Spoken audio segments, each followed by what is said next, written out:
क्या कभी ये सोचा है कि भक्ति और अटूट इरादे में असल में कितनी शक्ति हो सकती है? आज हम एक ऐसी ही कहानी में उतरने वाले हैं, देवी पार्वती की कहानी। ये वो कथा है जो हमें सिखाती है कि कैसे तपस्या और प्रेम मिलकर पूरे ब्रह्मांड की दिशा बदल सकते हैं। चलिए साथ मिलकर समझते हैं उनकी इस अद्भुत यात्रा को। इस पूरी कहानी का जो सार है ना, वो इसी एक लाइन में छिपा है। पार्वती ही वो शक्ति हैं जिनके बिना स्वयं भगवान शिव भी शव है। मतलब अगर शिव चेतना है तो पार्वती वो ऊर्जा है, वो शक्ति है जिसके बिना वो चेतना भी अधूरी है। ठीक वैसे ही जैसे एक शरीर बिना जीवन के। ये लाइन पार्वती के महत्व को बताती है और यहीं से हमारी कहानी का मंच तैयार होता है। तो कहानी की शुरुआत होती है एक बहुत बड़े संकट से, एक ऐसा संघर्ष जिसने दुनिया का पूरा संतुलन ही बिगाड़ दिया था और इसे ठीक करने के लिए किसी असाधारण शक्ति की जरूरत थी।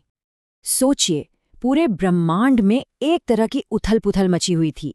एक तरफ थे देवता जो व्यवस्था और अच्छाई के प्रतीक थे, और दूसरी तरफ थे असुर। इन दोनों के बीच जो युद्ध चल रहा था उसने ब्रह्मांड के संतुलन को ही दांव पर लगा दिया था। इस विनाश को रोकने के लिए एक बहुत बड़े कदम की जरूरत थी। इस बड़ी समस्या का हल छिपा था एक पुरानी भविष्यवाणी में कि सिर्फ भगवान शिव की संतान ही इस बिगड़े हुए संतुलन को फिर से ठीक कर सकते थे। लेकिन यहाँ एक बहुत बड़ी मुश्किल थी। भगवान शिव खुद तो गहरी समाधि में लीन थे, बाहरी दुनिया से पूरी तरह अलग। अब सवाल ये था कि उन्हें इस ध्यान से बाहर कौन लाए? और यहीं इस बड़े कॉस्मिक ड्रामा के बीच एंट्री होती है हमारी कहानी की नायिका की। ये कहानी है हिमालय की बेटी पार्वती के अटूट संकल्प की। पार्वती कोई आम राजकुमारी नहीं थी, वो थी हिमालय के राजा हिमवान की बेटी। उन्हें गौरी और उमा जैसे कई नामों से जाना जाता था, और उनका हर नाम उनके दिव्य गुणों की ही एक झलक था। उनका जन्म एक बहुत ही खास मकसद के लिए हुआ था। और सबसे हैरान करने वाली बात तो ये है कि बचपन से ही उनका लक्ष्य बिल्कुल साफ था।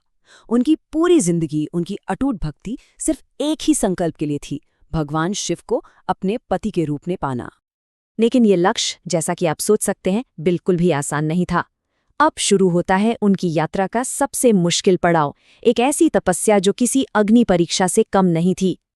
अब सवाल ये उठता है कि आखिर एक राजकुमारी ने राजमहल का सारा सुख आराम छोड़कर इतना मुश्किल रास्ता क्यों चुना होगा? क्योंकि ये सिर्फ कोई आम इच्छा नहीं थी, ये एक असाधारण संकल्प था, एक जिद थी जिसके लिए वो हर कीमत चुकाने को तैयार थी। उनकी तपस्या की कठोरता देखिए, ये समय के साथ और बढ़ती गई। पहले उन्होंने राजसी भोजन छोड़कर सिर्फ फल खाना शुरू किया, फिर वो भी छोड़कर सिर्फ पेड़ों से गिरे हुए सूखे पत्तों पर गुजारा करने लगीं, और अंत में तो उन्होंने पानी तक पीना छोड़ दिया। जरा सोचिए, क्या अविश्वसनीय इच्छा शक्ति रही होगी। और ये सिर्फ उनकी कोई निजी साधना नहीं थी।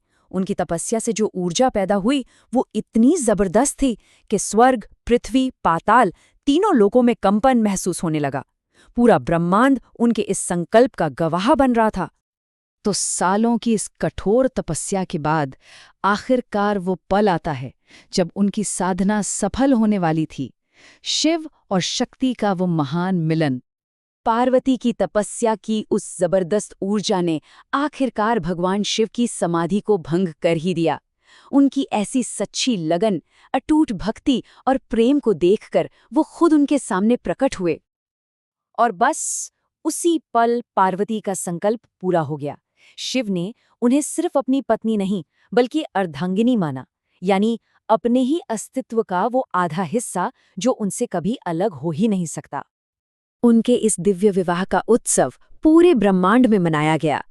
इसे इतिहास का सबसे भव्य और मंगलकारी उत्सव माना जाता है। इस उत्सव का अंदाजा आप इसी बात से लगा सकते हैं कि वहाँ कौन कौन मौजूद था। सभी देवता, बड़े बड़े ऋषि, गंधर्व और अप्सराओं जैसे हर दिव्य प्राणी, सबके सब इस ऐतिहासिक मिलन के साक्षी बनने के लिए वहां इकट्ठा हुए।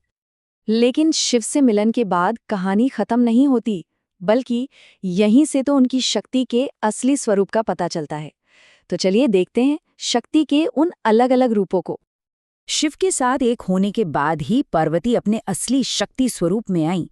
जब राक्षसों का नाश करना था तो वो भयंकर दुर्गा बन गईं, जब दुनिया को पोषण देना था तो वो अन्नपूर्णा बन गई, अधर्म को मिटाने के लिए काली का रूप लिया, और भक्तों पर कृपा करने वाली सौम्य गौरी तो वो थी ही।